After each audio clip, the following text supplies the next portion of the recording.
j'espère que vous allez bien, j'espère que vous êtes au top aujourd'hui. Je me souviens déjà, j'avais fait une vidéo de bonne année, alors je vous souhaite déjà bonne année pour ceux qui viennent de tomber sur cette vidéo.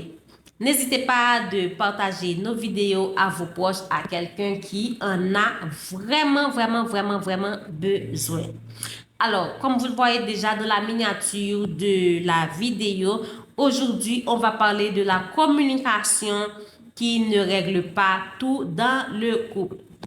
C'est vrai que certaines personnes vont dire quoi, mais on dit toujours la communication est la base de tout. Oui, c'est vrai, la communication, c'est très important dans n'importe quelle relation, que ce soit de couple, familiale, amicale et collègues, entre collègues et tout le tralala, tout ce que vous voulez, parents, enfants. Mais ça ne règle pas tout dans le couple. Alors, on entend souvent cette phrase, si on communiquait mieux, ça irait bien. C'est vrai? Si on communiquait mieux, ça irait bien. Eh bien, je dois vous dire que la communication, c'est vrai, oui, c'est important dans le couple. Mais la vérité, c'est que beaucoup de couples communiquent et pourtant se détruisent. Beaucoup de couples communiquent, il n'y a aucun problème, mais se détruisent. Vous allez dire, comment ça? Je ne comprends pas. Je vais vous expliquer. Ils parlent, ils s'expliquent, ils se justifient, ils argumentent et malgré tout, ils s'éloignent. Ils parlent, ils s'expliquent, ils argumentent et malgré tout, ils s'éloignent. Alors aujourd'hui, je me suis dit, voilà, je vais vous donner une vérité déchirante, mais nécessaire. Nécessaire pour vous, nécessaire pour le bien de votre couple. Les amis, la communication à elle seule ne suffit pas pour sauver votre couple. La communication à elle seule ne suffit pas pour sauver votre couple. Là, je parle pour tous les couples. Ce n'est pas une question de couple chrétien, couple et non chrétien et tout le tralala. Même pour les couples chrétiens, la communication ne suffit pas. La prière ne suffit pas parce que vous avez aussi votre part à faire. Vous avez aussi votre rôle à jouer. Vous n'allez pas rester comme ça et Dieu va tout régler pour vous. Non, non, non, non, non, non, non. Détrompez-vous parce que vous avez aussi votre part à faire. Alors, maintenant, pourquoi la communication ne règle pas tout dans le couple? C'est ça la plus grande question. La plus grande question. Mais pourquoi la communication ne règle pas tout dans le couple?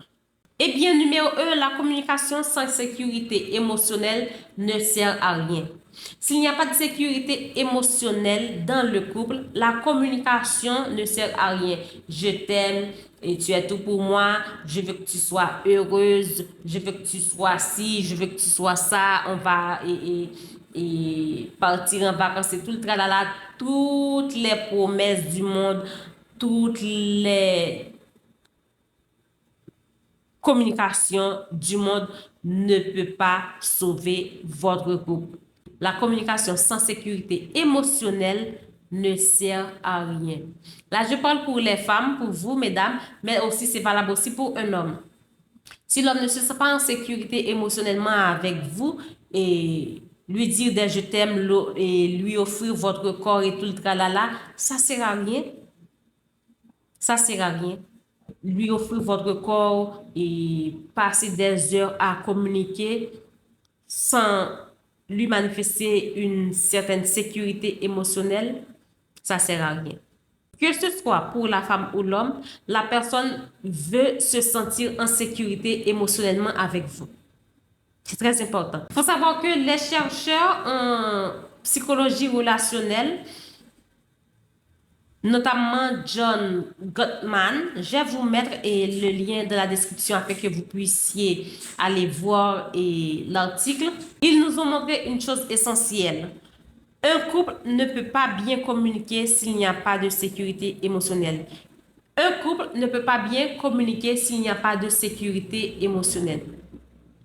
S'il n'y a pas de sécurité émotionnelle, la communication ne sera pas vraiment solide. La communication ne sera pas vraiment toujours vraie dans le couple. Il va y avoir beaucoup de réserves dans le couple parce que la personne ne se sent pas en sécurité. Si je ne me sens pas en sécurité avec, par exemple, dans ma famille ou avec une amie ou avec un partenaire, est-ce que vous pensez que je vais tout lui dire? Est-ce que vous pensez que je serais vraiment à l'aise de parler à cœur ouvert avec lui? Non. Donc, quand dans le couple, il n'y a pas de sécurité émotionnelle, alors la communication sera boiteuse. Dans le couple, si parler pour vous signifie être critiqué, rabaissé, ignoré, puni par le silence radio ou il y a la punition financière et tout le tralala, comme violence financière, eh bien, ça ne suffit pas à garder votre couple en vie. Et là, pour l'autre, le silence va devenir une protection. Lorsque vous lui parlez, c'est critique, mépris, rejet, vous le rabaissez, vous l'ignorez, vous le punissez. L'autre à côté, il va se taire.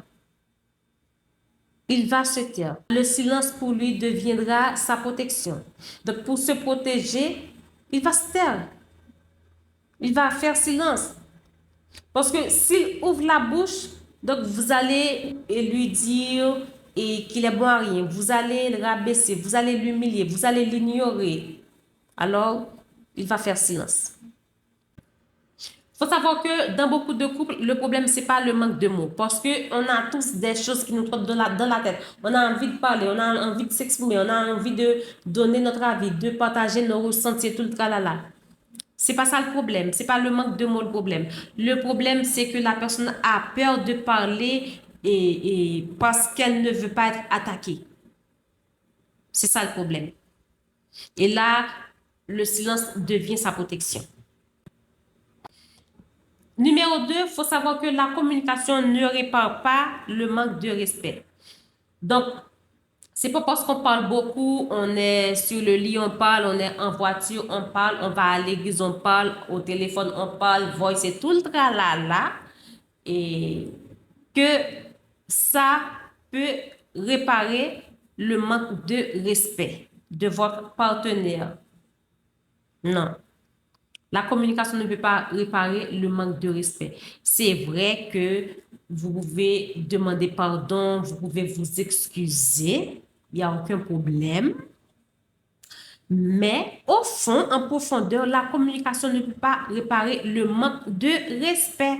Pourquoi? Eh bien, parce qu'on peut très bien communiquer entre nous et manquer de respect à l'autre. Aujourd'hui, on est bien ensemble et demain, je te manque de respect, je te rabaisse, je t'humilie, je te traite de bon à rien, tu es un poids pour moi, tu ne sers à rien et Pierre est mieux que toi et tout le tralala. Donc, vous rabaissez votre partenaire, vous l'humiliez. Hier, vous étiez au top, vous étiez vraiment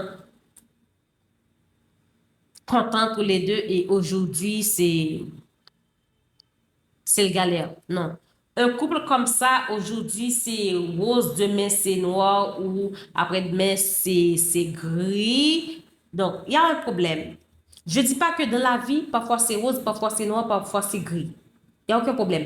Mais dans la relation de couple, là où il y a de l'amour, c'est toujours noir, gris et rose et c'est rarement... Non, il y a un problème. Vous devriez travailler sur vous, tous les deux. Ou si c'est l'autre et qui est vraiment à cheval, il doit travailler sur lui, sur sa personne, sur aussi et ses émotions. C'est très important. Il faut savoir que parler fort, imposer son point de vue, interrompre, mépriser, ironiser, humilier, ce n'est pas un problème de communication.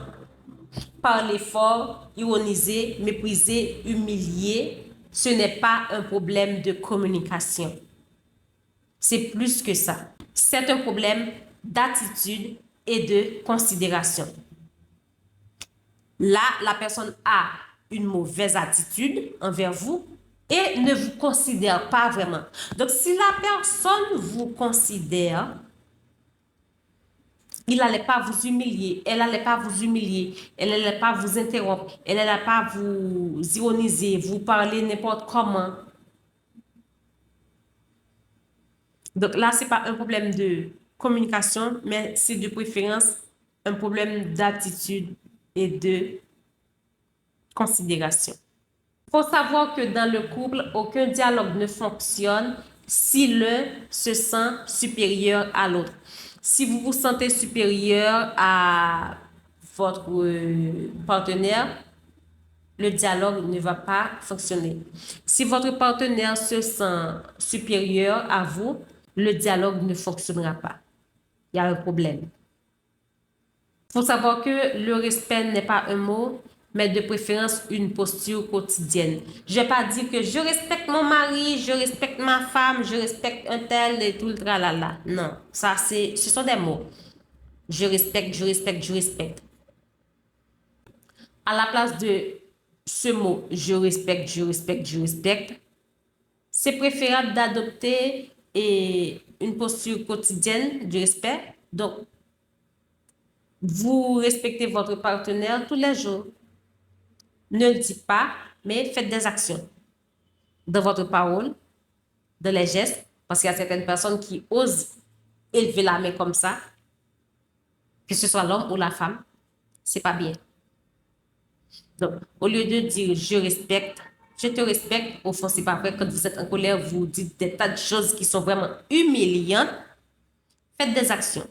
Manifestez le respect. Ne faites pas que dire le mot, mais ayez une posture quotidienne du respect. C'est mieux. Il faut savoir que selon les études conjugales, le mépris est l'un des principaux facteurs de rupture. Avant, c'était le sexe et l'argent. Maintenant, le mépris. Pourquoi? C'est parce que de nos jours, il y a certaines femmes qui veulent être indépendantes, qui veulent avoir leur propre économie, qui veulent être dépendantes financièrement.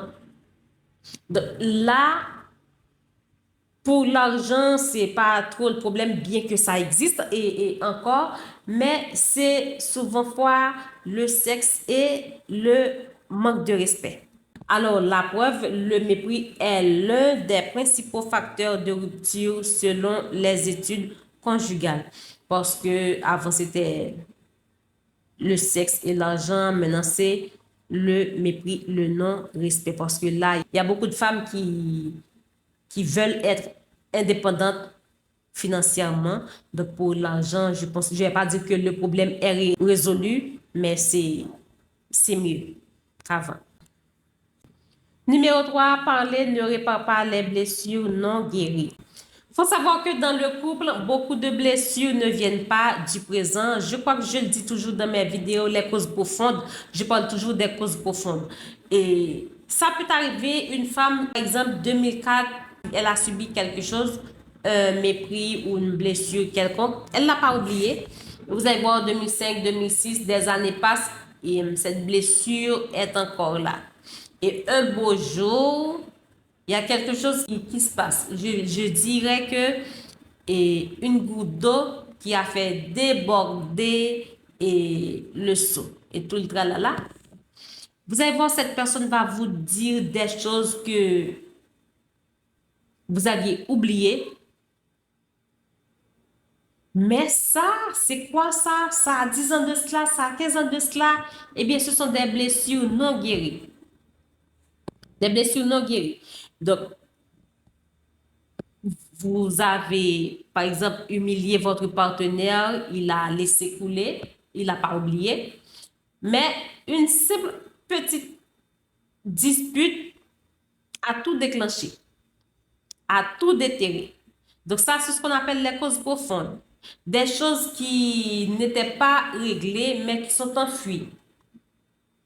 C'est tout au fond. Donc, il faut gratter, gratter, gratter, gratter, gratter, gratter comme ça. Et là, blow, la personne gratte, gratte, gratte, gratte, gratte, gratte, gratte. Et cette chose-là qui a 5 ans de cela, 10 ans de cela, pouf, la personne te la jette au visage. Voilà, tu te souviens, tu m'avais fait ci, tu m'avais dit ça, tu m'avais fait... des choses comme ça. Donc, ce sont des blessures non guéries. Et les blessures non guéries, c'est ce qui peuvent déclencher des disputes. Là, on appelle des causes profondes. Vous n'avez rien fait, mais la personne déclenche une dispute comme ça. Une dispute qui est basée sur une blessure qui n'est pas guérie. Autre blessure, il y a le rejet, l'abandon, mépris, l'infidélité, humiliation passée et tout le tralala. La personne peut vous jeter ça au visage comme ça. Et pourtant, ça a 5-10 ans de cela et vous pensiez que votre mari vous avez pardonné et pourtant, ce n'était pas le cas. Il a dit qu'il a passé l'éponge, mais il n'a pas oublié. La blessure est encore là. Il faut savoir qu'on peut expliquer 1000 fois ce qu'on ressent. 1000 et 1000 et 1000 fois. Mais si la blessure est encore là, deuxièmement, elle est ouverte, votre explication ne sert à rien. Votre explication ne va rien régler. Votre explication ne va rien résoudre du tout. Au contraire, chaque parole devient une attaque. Vous essayez de vous expliquer à la place, c'est comme si vous attaquez l'autre. Pourquoi? Parce que la blessure, elle est encore ouverte. C'est une blessure non guérie. Là, la communication est efficace seulement lorsqu'il y a un travail intérieur, lorsque la personne a fait un travail sur soi, à l'intérieur de soi. C'est là la communication va être efficace et va avoir toute son importance lorsque la blessure, elle est guérie et fermée. Mais pour ce faire, il doit aussi avoir du pardon, parfois un accompagnement. Parfois, il y a certaines personnes qui ça mérite un accompagnement. La personne ne peut pas faire ça toute seule. Et son compagne ou sa compagne peut ne pas avoir la capacité aussi de l'aider. Là, la personne doit avoir l'aide d'un professionnel, psychologue ou séance de coaching ou l'aide ou d'une thérapeute. Donc là, la personne va avoir besoin de l'aide d'un professionnel. Mais le plus important, surtout une volonté de guérir, une volonté de passer à autre chose, une volonté de refermer cette blessure. Accompagnement, peu importe, et pardon, il n'y a aucun problème. Mais la volonté de guérir, c'est très, très, très, très important, les amis. Numéro 4, la communication ne remplace pas l'engagement. Beaucoup de couples parlent mais n'agissent pas. Je t'aime, tu ne me démontres pas. On va voyager ensemble, il n'y a pas d'action. Je suis à fond dans la relation, il n'y a aucune preuve, il n'y a pas d'action. Donc, il n'y a pas que les mots qui comptent, mais les actions aussi en disent plus que les mots. Vous devriez le savoir. Donc, alors, vous parlez, vous communiquez entre vous, vous tchatchez, voicez tout le tralala, vous sortez ensemble, tout ce que vous voulez. Mais toutes ces choses-là ne peuvent pas remplacer l'engagement. Pourquoi? Eh bien, parce que beaucoup de couples parlent, mais n'agissent pas. Dire je comprends sans changer de comportement. Voilà chérie, tu as tel comportement, j'aime pas, tu as fait ça, je n'aime pas, tu m'avais dit ça, j'aime pas. Ok, voilà, je comprends, je vais changer et la personne ne change pas. Donc la communication ne remplace pas l'engagement. Vous exprimez vos ressentiments, vous exprimez vos mécontentements, mais la personne ne travaille pas et cette personne-là ne veut pas changer ou ne fait aucun effort pour changer. Vous communiquez certes, mais ça ne change rien à son engagement. Il faut savoir que l'amour ne se prouve pas avec des discussions interminables. Sans arrêt, tous les jours, tous les jours, tous les jours. Vous discutez ensemble tous les jours, tous les jours. L'amour ne se prouve pas avec des discussions interminables. Je te dis quelque chose, tu es conscient, tu prends conscience, tu travailles sur toi pour essayer de changer, pour essayer d'améliorer les choses. Mais c'est pas parce qu'on discute beaucoup sur tout et n'importe quoi que tu me prouves que tu m'aimes. La seule façon de me prouver que tu m'aimes, c'est de travailler sur toi, d'essayer de changer, d'essayer de faire en sorte que notre couple aille mieux. Et ceci au jour le jour, quotidiennement, de se choisir quotidiennement, tous les jours. Comment vous allez montrer à l'autre que vous êtes engagé dans la relation? Vous l'écoutez, vous le respectez, vous le protégez, vous êtes fidèle, vous êtes présent dans la relation. Vous l'écoutez, vous l'aimez, vous le protégez, vous le respectez, vous êtes fidèle, vous êtes présent dans la relation. C'est ça. Il faut savoir que sans engagement réel, la communication devient du vent. Sans engagement réel, la communication devient du vent. Donc, vous parlez, mais c'est du vent. Vous parlez, il n'y a pas d'action, c'est du vent. Le vent emporte tout ce que vous dites. Pourquoi? Parce qu'il n'y a pas d'action. Vous ne faites rien pour changer. Vous ne faites rien pour améliorer les choses. La communication devient du vent quand il n'y a pas d'engagement. Numéro 5, pour finir, il faut savoir que certains problèmes ne sont pas des problèmes de communication. Infidélité, manipulation, violence verbale, violence physique, manque de valeurs communes. Ce ne sont pas des problèmes de communication. Ces choses-là ne sont pas des problèmes de communication. Ce sont des problèmes de limites. Vous ne respectez pas les limites. Vous ne vous donnez pas de limites. Ce sont des problèmes de maturité. Vous n'avez pas de maturité. Parce que la personne qui est mature va travailler sur son infidélité, va travailler sur sa manipulation, parce que la manipulation, c'est malsaine, va travailler sur sa violence verbale, va travailler sur ces pensées-là. Donc, parce que lorsque vous dites quelque chose à votre partenaire, c'est pour le blesser. Donc, avant de dire quelque chose, vous allez d'abord penser là-dessus. Et manque de valeur commune, c'est parce que dans le couple, il n'y a pas de valeur. Donc, vous n'avez pas de valeur. Ce que je dois dire, ce que je ne dois pas dire, comment je dois me comporter face à mon partenaire ou ma partenaire, ce que je dois faire, ce que je ne dois pas faire. Donc, l'infidélité, manipulation, violence physique, violence verbale, manque de valeur commune, ce ne sont pas des problèmes de communication, mais ce sont des problèmes de limite, de maturité émotionnelle et parfois de caractère. C'est parce que vous n'avez pas de caractère. Vous trompez votre partenaire parce que vous n'avez pas de caractère. Vous le manquez de respect parce que vous n'avez pas de caractère, vous n'avez pas de valeur. Vous le frappez, c'est parce que vous n'avez pas de caractère, vous n'avez pas de valeur non plus. Il faut éviter de croire que parler suffit à tout régler. Parler ne suffit pas à tout régler. C'est comme pour un enfant.